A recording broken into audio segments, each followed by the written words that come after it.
Hi, everybody. Dan Illman, Mike Beer, the DRF race of the day for Sunday, October the 11th, race number 7 at Belmont Park. Let's kick off a 50-cent late pick 4 with the grade 3 Futurity Stakes. 2-year-olds going 3/4 of a mile on the Widener turf course. You can download free formulator past performances for this race on the race of the day event page at DRF.com. Access them, handicap along with us, and Mike trainer Wesley Ward is loaded in here. He does have two really interesting horses, I think, Dan. Both the two after 5 and the 10 trade deal. They ran in the same race at Kentucky Downs last time. I thought they both ran well. And he also has the number 11 Gypsy King in here. Lots of new things for Gypsy King. Blinkers off, new gelding, route to sprint, sort of an intriguing long shot. We take a look at the Timeform US pace projector for this race. And friends, remember to go to timeformus.com after scratches are made official. This pace projector will update automatically, and there's a good chance it will, because the 4 New Bomb is also cross-entered in a race at Belmont on Saturday, and according to Dave Grenning's race advance for the Futurity on DRF.com, Todd may go there, and that might slow this pace down a little bit. Things will change if that horse elects for the Saturday race. On Saturday, he's entered in a maiden special weight on the dirt, and where he's the favorite on the morning line. So it feels like they're probably going to lean to that race. If he runs here, I suppose there are things to recommend him, but it feels like they'd probably elect for the other race. Maryland bred, number 1, Sky's Not Falling, has done some good work from 4 lifetime starts, has hit the board in all of them, including this effort in the Ontario Racing at Woodbine, going 5 furlongs on their inner turf. We see Sky's Not Falling on the outside. Black silks, white striped face, has got a lot of momentum, Mike. He does. I mean, he got a good trip in this race where closers did well. And you're going to see him just get absolutely run over late by a big long shot there. And Credit River, who was a first-time starter and was 41-1. On the other hand, Credit River has a really nice pedigree and actually ran a very big race in that spot. So I'm not going to be too hard on Sky's Not Falling for losing that race. I'm not going to be too hard on him for losing the Skidmore to the really impressive Golden Pal. It feels like, if nothing else, Dan, this might be an easier spot.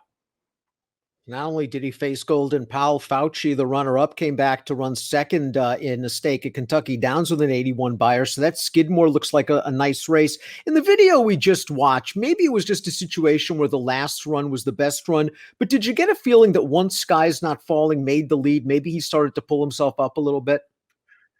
It's certainly possible. I mean, I didn't look at it that way, but I'm not going to disagree with anybody who took it that way. I just thought the winner of that race ran really well. I do think this horse is going to have to improve, but he's 10-1 on the morning line for a very good trainer.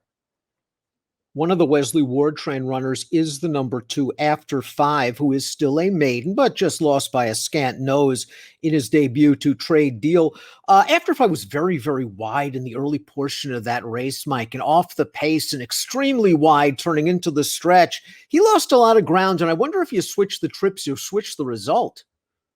You might be able to look at the race that way. I thought they both ran well. And certainly Trade Deal, who not only had experience under his belt, but he was, much closer to the pace and had first run. I thought this horse actually ran a very nice race first time out there. And I think he's going to be tough right back in this spot.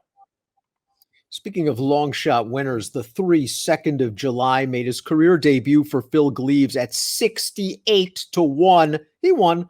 Let's watch the race right now. He's a son of the good turf horse Jack Milton. He's got some fight. He's in between horses. He's the number 3 in the Polka Dot Silks, and he's battling on in between horses. He wins, and he wins with a solid enough speed figure. Dylan Davis gave this horse a really nice ride. Yeah, he did. He had him in a really good trip right up close all the way. This horse was very game to hold on. I don't know how good this race was, Dan, but this horse ran fine. Phil Gleaves, very underrated with his first-time starters. He had this horse ready to go, and he pulled off a big upset. And now they're just going to take a shot in a much better race. It's not like there's a ton of killers in here. I think he's going to have to run better than that to beat this field, but I have no problem with anybody who likes this horse. New Bomb, the 4, expected to be the pace if he runs here. According to Mr. Granning, it appears he might run on Saturday. If he does run in this spot, we're expecting him to show some speed. He's a second-time starter for Todd Pletcher. He's got a little bit of turf in his pedigree. Yeah, I thought he ran pretty well first time out. And the horses that ran 1-2 in there both look like they're really good for Chad Brown. So This horse's debut was fine. He's by Spikestown. I didn't, see a ton of turf on the dam side of this horse's pedigree.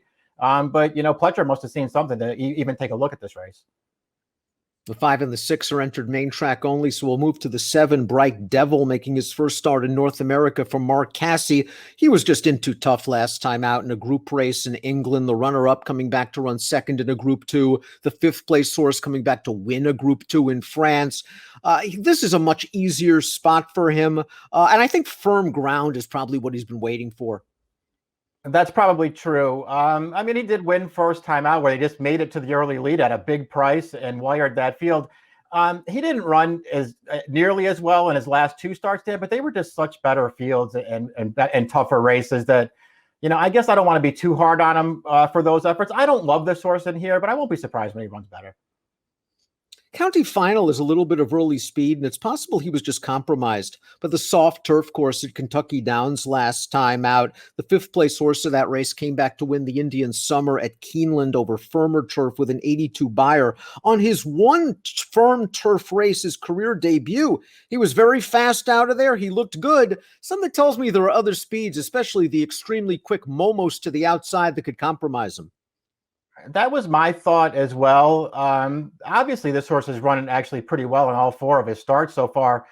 Just going back to his debut, though, when he did win sprinting on the grass, he just got such an easy lead in that spot. They didn't go fast, 46-4 to the half, going 5.5 furlongs, and he was loose up there. It just felt like he kind of took advantage. On the other hand, it also feels like he's shown in his last 3 starts that he's pretty good. Momos, the number 9, very impressive debut winner for Christophe Clement at Saratoga. Came back to run 3rd behind the extremely impressive Jackie's Warrior in the Saratoga Special. He has a strong turf pedigree. The distorted humors can do anything, but this dam's kin to Mongolian Saturday, who won the Breeders' Cup Turf Sprint, and Daddy's Little Darling, who won the American Oaks. There's lots of turf, lots of speed, and you've got Clement.